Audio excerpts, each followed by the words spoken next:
2047 का जो भारत का रोड मैप रखा है, सभी प्रदेशों के मुख्यमंत्रियों ने अपने अपने विचार रखे हैं और प्रधानमंत्री जी ने कहा है कि हर क्षेत्र में भारत आत्मनिर्भर बनना चाहिए, जिसकी बुनियाद प्रदेशों द्वारा बनाई गई नीतियों पर ही संभव है। सबसे पहले सभी प्रदेशों ने एक मुश्त जो पहलगाम के अंदर आतंकवादियों ने जो घटनाक्रम को अंजाम दिया,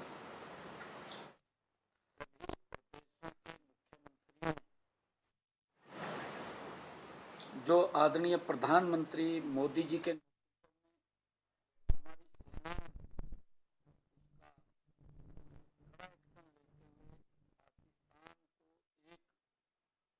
कड़ा जवाब दिया है,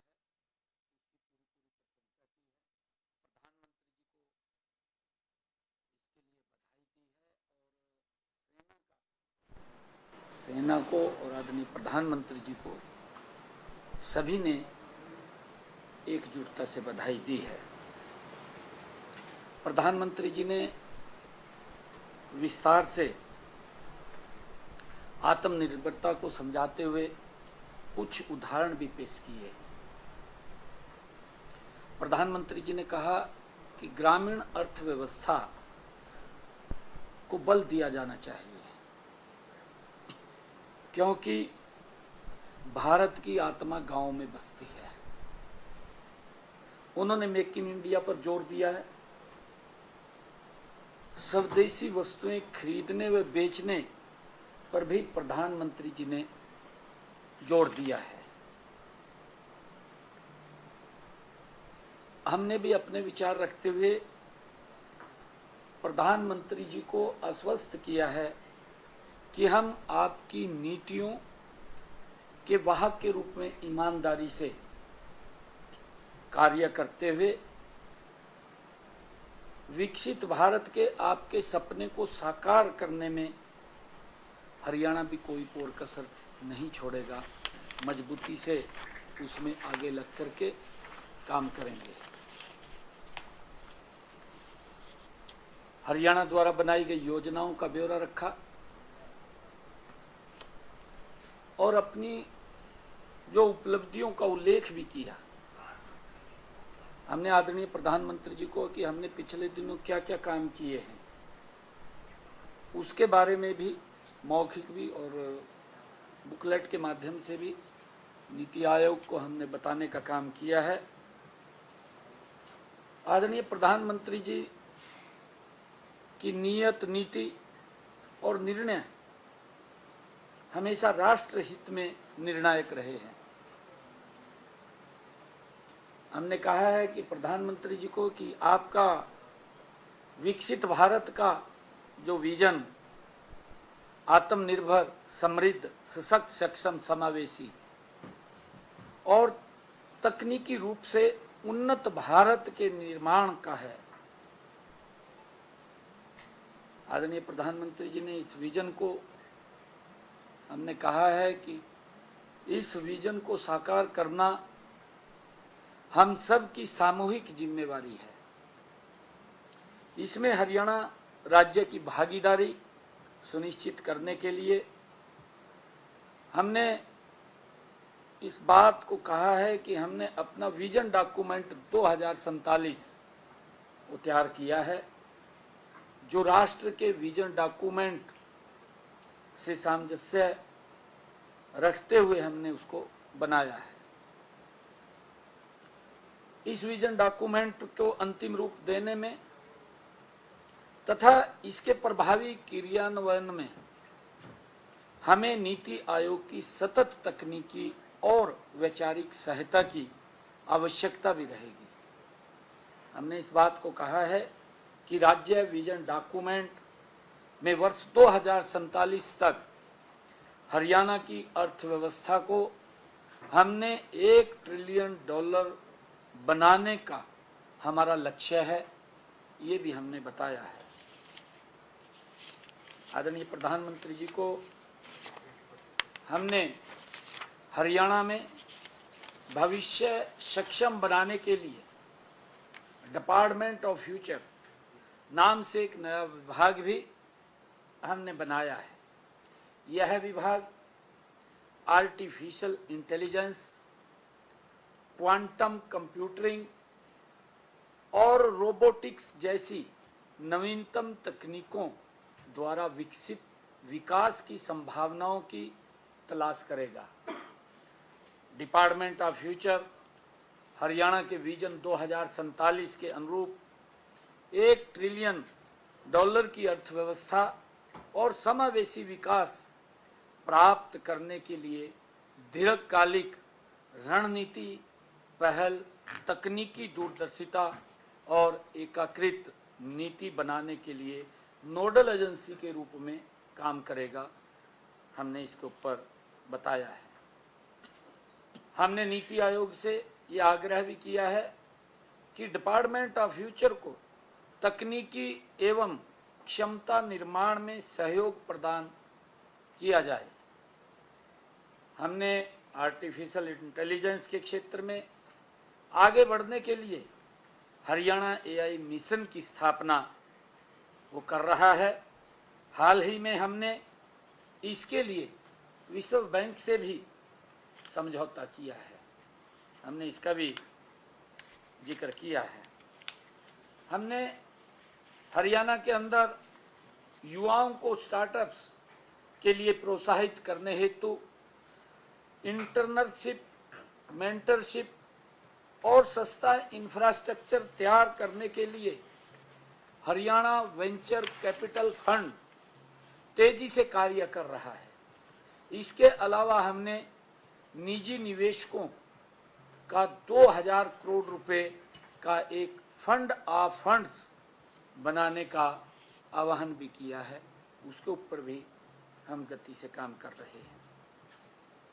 हमने आदरणीय प्रधानमंत्री जी को और नीति आयोग को गत वर्ष मिशन हरियाणा 2047 नामक एक उच्च स्तरीय टास्क फोर्स की भी शुरुआत हमने की है। इसने राज्य के सकल घरेलू उत्पाद को $1 ट्रिलियन तक पहुंचाने व 50 लाख नए रोजगार पैदा करने के लिए काम शुरू भी कर दिया है। आदरणीय प्रधानमंत्री जी के नेतृत्व में पीएम गति शक्ति में हमने लगातार पिछले 3 वर्षों 2022, 23, 24 के लिए लैड्स सर्वेक्षण, लैड्स लॉक्ड राज्यों में अचीवर श्रेणी को लगातार बरकरार रखा गया है। हमने 100 करोड़ रुपए से अधिक लागत की सभी परियोजनाओं का पीएम गति शक्ति के राष्ट्रीय मास्टर प्लान से एकीकरण उसका अनिवार्य कर दिया है। हमने विनियामक बोझ को कम करने के लिए 1100 से अधिक जटिल अनुपालनाओं का सरलीकरण किया है। इससे प्रदेश में निवेश के लिए अनुकूल वातावरण बना है। जल्द ही हम हरियाणा में एक ease of doing business cell की स्थापना भी करने जा रहे हैं।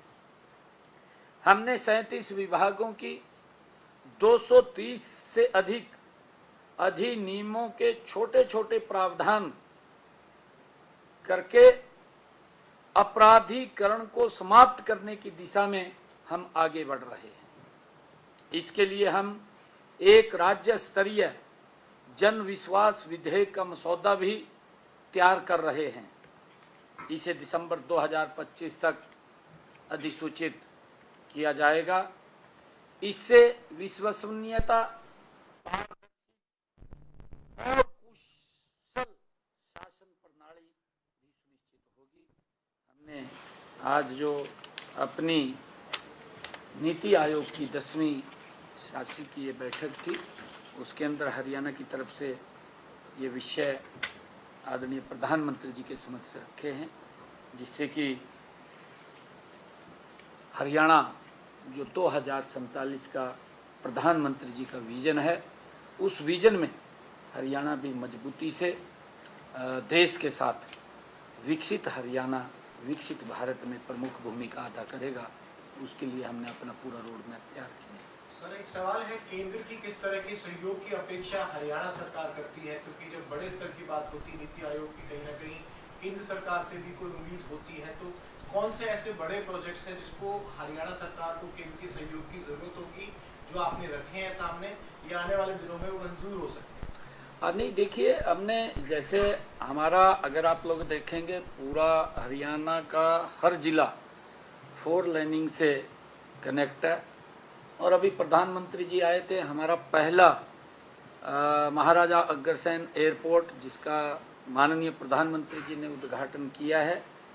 और हमने एक फॉरेंसिक यूनिवर्सिटी का जो रीजनल सेंटर है, जो पंचकुला में बनेगा, उसके लिए भी, क्योंकि आने वाले समय के अंदर उसकी ज़मीन भी हमने चिन्हित कर ली है, और वहाँ पर एक फॉरेंसिक यूनिवर्सिटी का रीजनल सेंटर वो भी जल्दी बन रहा है। और हमने जो हरियाणा के अंदर 2 प्रमुख केंद्र, एक पंचकुला और एक गुरुग्राम के अंदर वो बनाने का AI बनाने का निर्णय किया है। उसके बारे में भी लगातार केंद्र से जो भी हम यहाँ पर विषय लेकर के जाते हैं, उसका सहयोग वो केंद्र की तरफ से मिलता है। और हम देख रहे हैं कि उसके अंदर हमारी जो योजनाएं हैं, जो नीतियां हैं, आदरणीय प्रधानमंत्री जी ने इस बात के ऊपर भी जोर दिया है कि नदियों को आपस में जोड़ना, और उसके अंदर हम भी हरियाणा के अंदर उस के ऊपर काम कर रहे हैं, ताकि, क्योंकि हमारे हरियाणा के अंदर छोटा प्रदेश होने के नाते एक ही यहाँ पर रिवर है, और जो छोटी छोटी नदियाँ हैं, किस प्रकार से हरियाणा के अंदर पानी को सुरक्षित किया जाए। चाहे अमृत सरोवर है, अटल भूजल के तहत जो हमारे डार्क जोन के ब्लॉक्स हैं, वहाँ पर अटल भूजल के तहत पानी, बरसात के पानी को रोक करके वहाँ रिचार्ज की व्यवस्था करके उस पानी को हम उपयोग कर सकें। इस प्रकार की कई बहुत सारी नीतियाँ और जो केंद्र से हम लेकर के आते हैं, उसके ऊपर काम कर रहे हैं। सर, ये वो बातें जो आपने मीटिंग में रखी, क्या केंद्र की तरफ से भी कुछ कहा गया हरियाणा को कि आप ऐसा कीजिए? क्योंकि कई राज्यों को कहा है कि कम से कम एक टूरिस्ट प्लेस अपने अपने यहाँ बनाइए। हाँ, देखिए, आदरणीय प्रधानमंत्री जी ने इस बारे में भी कहा है कि एक ऐसा ग्लोबल टूरिस्ट प्लेस वो बनना चाहिए जिसका हर स्टेट का एक अलग उसकी पहचान हो। और उसको लेकर के भी हम हरियाणा के अंदर इस प्रकार का कोई टूरिस्ट प्लेस, उसके ऊपर भी काम करके उसको आगे बढ़ाने का काम हम करेंगे, ताकि उसका लाभ हरियाणा को भी और बाहर से आए हुए जो लोग हैं उनको उसका लाभ मिले। उसके ऊपर भी हम काम करेंगे, आगे बढ़ाएंगे उसको। महिलाओं को लेकर भी प्रधानमंत्री के द्वारा जो चीजें कही गई कि किस तरीके से महिलाओं को सशक्त बनाया जाए, तो कोई कानून, कोई नीति इस तरीके से हरियाणा में देखने को मिलेगी? आप आदरणीय प्रधानमंत्री जी ने जो लखपति दीदी है, हमने हरियाणा के अंदर 5000 का टारगेट रखा है, 5 लाख का टारगेट रखा है। लगभग 2 लाख महिलाओं को लखपति दीदी बनाने का काम, उनको सशक्त आर्थिक रूप से मजबूत करने का काम हमने किया है। और जल्दी ही हम इसको और आगे बढ़ाने का गति से काम करेंगे। जो हमारी ड्रोन दीदी हैं, ड्रोन दीदी को भी हम उनको निपुण करके, स्किल करके ड्रोन के अंदर उनको भी आगे बढ़ाने का, सशक्त और मजबूत करने का काम हम करेंगे, ताकि महिलाओं को आगे बढ़ाया जा सके। उसको लेकर के भी हमने जो योजनाएं हैं, एक योजनाबद्ध तरीके से महिलाओं को सशक्त और मजबूत किया जाए, उसके ऊपर हम काम कर रहे हैं और भी गति से हम आगे काम करेंगे। सर, विजन 2047 की चर्चा हुई, क्या SYL को लेकर आने वाले समय में, आने वाले वर्षों में क्या ये काम पूरा हो पाएगा? क्योंकि पंजाब के मुख्यमंत्री ने भी बात की है आज मोदी जी से कि BBMP को लेकर, SYL को लेकर। ये हाँ, भी कहा कि वो- हमारे साथ दोबारा व्यवहार किया जा रहा है। सर वो ये भी कह रहे हैं कि बीबीएमबी को हटा भी देना चाहिए क्योंकि पंजाब का 60% शेयर है, पंजाब उस शेयर को वहन भी करता है लेकिन पंजाब को उससे फायदा नहीं होता। नहीं, देखिए उन्होंने ये बात कही है, प्रधानमंत्री जी वहीं के बैठे थे जब वो अपना विषय रख रहे थे कि आप हरियाणा और राजस्थान के मुख्यमंत्रियों को बुला करके आप इसके ऊपर बात करें, क्योंकि जो एग्रीमेंट हुआ है, और मैं बार बार इस बात को बोलता हूँ क्योंकि ये प्रकृति का स्रोत है, प्रकृति से हमें ये पानी मिलता है, और ये जितना शेर हमारा हरियाणा का है हम उस शेर की बात करते हैं, उससे फालतू की हम बात नहीं करते, क्योंकि राजस्थान के अंदर भी स्थितियाँ ऐसी हैं, हरियाणा के अंदर भी हमारा जो राजस्थान को टच करता है एरिया, वहाँ की भी स्थितियाँ बड़ी गंभीर हैं, क्योंकि नीचे पानी लगातार जा रहा है, और ये नहरी पानी जो पीने का पानी भी है उसके ऊपर भी हम नहरी पानी के ऊपर निर्भर हैं। इसको लेकर के, क्योंकि पीछे भी हम लगातार इस बात को बोल रहे थे कि उस पानी को दिया जाए ताकि लोगों को पानी की दिक्कत ना आए, और उस बात को लेकर के भी चर्चा उन्होंने की है। किसको कहा है? जल शक्ति विभाग बैठक करेगा हरियाणा, पंजाब, राजस्थान की। आप अभी की स्थिति क्या है सर, पानी अब ठीक आ रहा है? हाँ, कल से पानी चालू हुआ है और अभी पहुंच रहा है, अभी धीरे धीरे करके जा रहा है। सर विदेशी सर एक सवाल सर बच्चों के रोजगार से जुड़ा हुआ है, एक जो सोशो इकोनॉमी आधार पे 10 नंबर दिए जाते थे, हिम्मत सिंह ने अपनी तरफ से कहा भी कि अभी इस तरह की चर्चाओं पे ना जाएं, तमाम जो आयोग है पूरे ऑप्शंस को कंसीडर कर रहा है और कहीं ना कहीं देखा जाएगा कि किस तरह से नौकरियों में फेरबदल ना हो, जो 10 अंकों का जो लाभ मिला था वो बना रहे। सर अब उस पर ऑफिशियल स्टैंड क्या है, वो नौकरी रहेंगी जाएंगी, क्योंकि कोर्ट से ये सब कुछ आया था। देखिए, क्योंकि ये सोशो इनकम का एक विषय था, माननीय कोर्ट ने उसके ऊपर जो भी फैसला दिया है, और उसको हम देख करके, कोई दिक्कत का विषय नहीं है देख करके, क्योंकि जो बच्चे उसको रिवाइज करने के लिए बोला है, परंतु दुर्भाग्यपूर्ण है कांग्रेस के पास कोई मुद्दा शेष नहीं है, और सभी के सभी इस प्रकार से जैसे कोई व्यक्ति भूखा बैठे और वो एकदम उमड़ पड़े, इस प्रकार की स्थिति कांग्रेस की दिखाई दे रही है मुझे। अपने गिरेबान में नहीं वो झांक करके देखते, उनके समय में युवाओं के साथ क्या क्या शोषण हुआ है। ये एक सिस्टम के सुधार का विषय था। देखिए, माननीय कोर्ट ने जो फैसला दिया है वो स्वागत योग्य है, हम उसका स्वागत करते हैं, क्योंकि गरीब परिवार में सबसे पहले और सबसे गरीब, जिस घर के अंदर कोई आज तक नौकरी नहीं मिली, या जो परिवार बहुत गरीब है जिसकी सालाना 1 लाख रुपए तक इनकम है, ये व्यवस्था उसके लिए खड़ी की गई थी ताकि उस गरीब व्यक्ति का विकास, उसका उदय हो, उसके घर में भी रोशनी आए। परंतु कांग्रेस के लोग किस प्रकार का वातावरण खड़ा कर रहे हैं। अरे आपको, मैं कांग्रेस के नेताओं को कहना चाहूंगा कि आपको चिंता करने की जरूरत नहीं है। हरियाणा सरकार के अंदर नायब सिंह बैठा है, किसी युवा को चिंता करने की जरूरत नहीं है। हम उसका विचार करके, माननीय कोर्ट ने जो फैसला दिया है उसको पढ़ेंगे, पढ़ करके देख करके उसके ऊपर विचार करके उस निर्णय करेंगे। ये वही इस प्रकार के, कभी ये बोलते हैं कि वही 2 लाख नौकरियों का क्या हुआ। अरे सरकार को अभी 6 महीने भी नहीं है, हमारा एजेंडा 5 साल का है। 5 साल के अंदर हमने बोला, ये सुरजेवाला साहब, विधानसभा के अंदर इनके पास मुद्दा नहीं था, विधानसभा में लाडो लक्ष्मी को लेकर के क्वेश्चन तक लगा दिए इन लोगों ने कि कब देंगे। भाई ये एक सिस्टम का वो विषय है, और हम उसको, हमने बजट के अंदर प्रावधान किया है, उसका रजिस्ट्रेशन चल रहा है, और धीरे धीरे करके जो लोग हैं, जो पात्र हमारी बहनें हैं, उन तक हम जो हमने बात कही है वो पैसा पहुंचाने का काम करेंगे। परंतु इनके पास कोई मुद्दा नहीं है।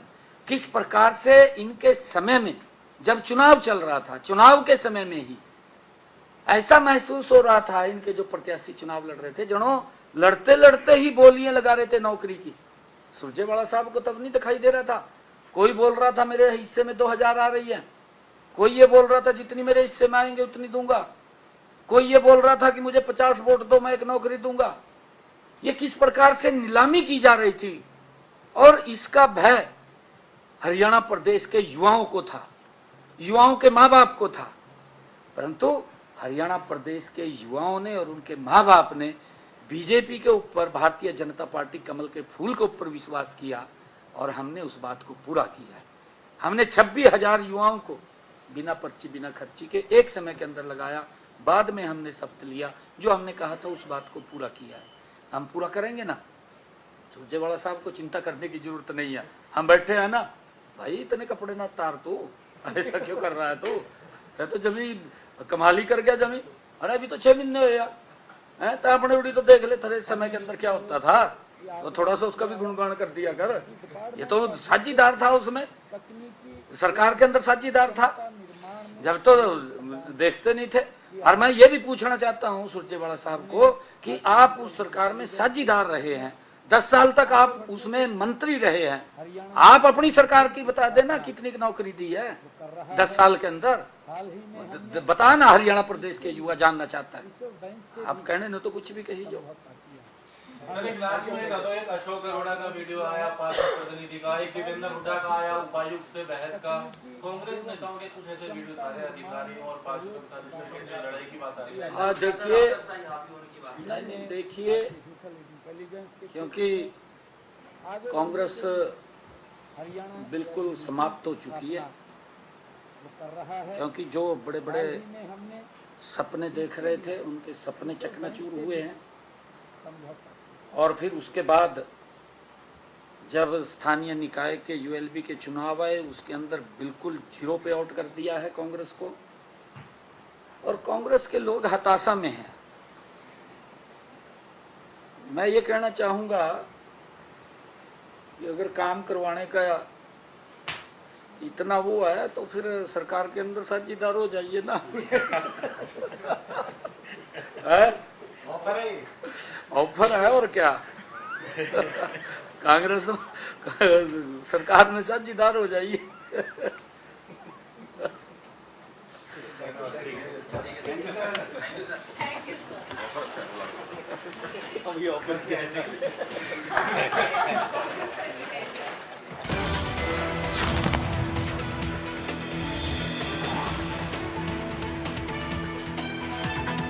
दिल्ली से बड़ी खबर बता रहे हैं, जहां मुख्यमंत्री नायब सिंह सैनी की प्रेस कॉन्फ्रेंस, हरियाणा द्वारा बनाई गई योजनाओं का ब्यौरा रखा।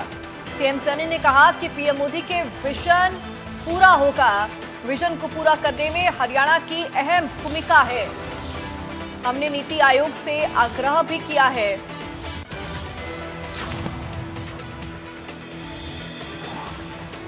ये बड़ी खबर आपको बता रहे हैं, जहां दिल्ली में मुख्यमंत्री नायब सिंह सैनी ने प्रेस कॉन्फ्रेंस की।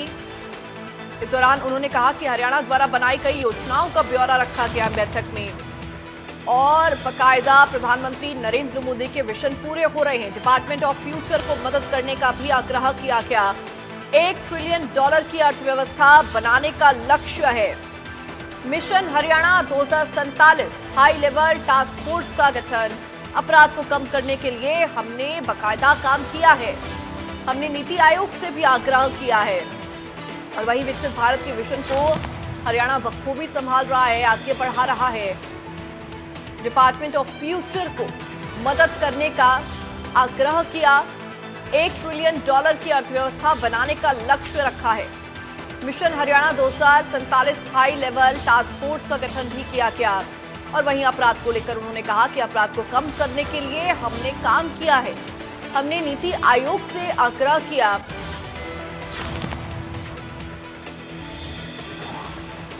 इसके साथ ही सीएम सैनी ने यह भी कहा कि हरियाणा प्रधानमंत्री नरेंद्र मोदी के विकसित भारत के विजन को बखूबी आगे बढ़ा रहा है, उसको पूरा करता हुआ आगे बढ़ रहा है।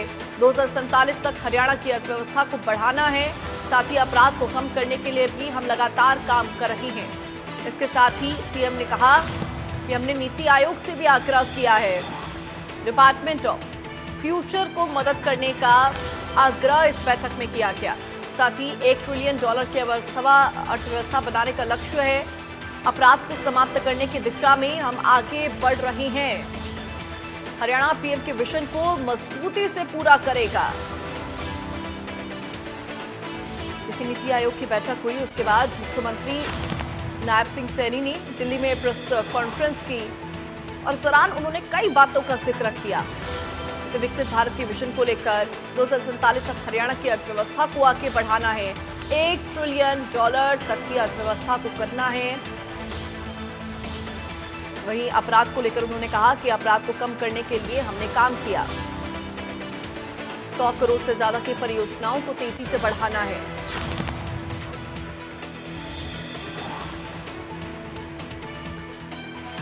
नीति आयोग से यह आग्रह भी किया है कि डिपार्टमेंट ऑफ फ्यूचर को तकनीकी एवं क्षमता निर्माण में सहयोग प्रदान किया जाए। हमने आर्टिफिशियल इंटेलिजेंस के क्षेत्र में आगे बढ़ने के लिए हरियाणा AI मिशन की स्थापना वो कर रहा है। हाल ही में हमने इसके लिए विश्व बैंक से भी समझौता किया है। डिपार्टमेंट ऑफ फ्यूचर हरियाणा के विजन 2047 के अनुरूप $1 ट्रिलियन की अर्थव्यवस्था और समावेशी विकास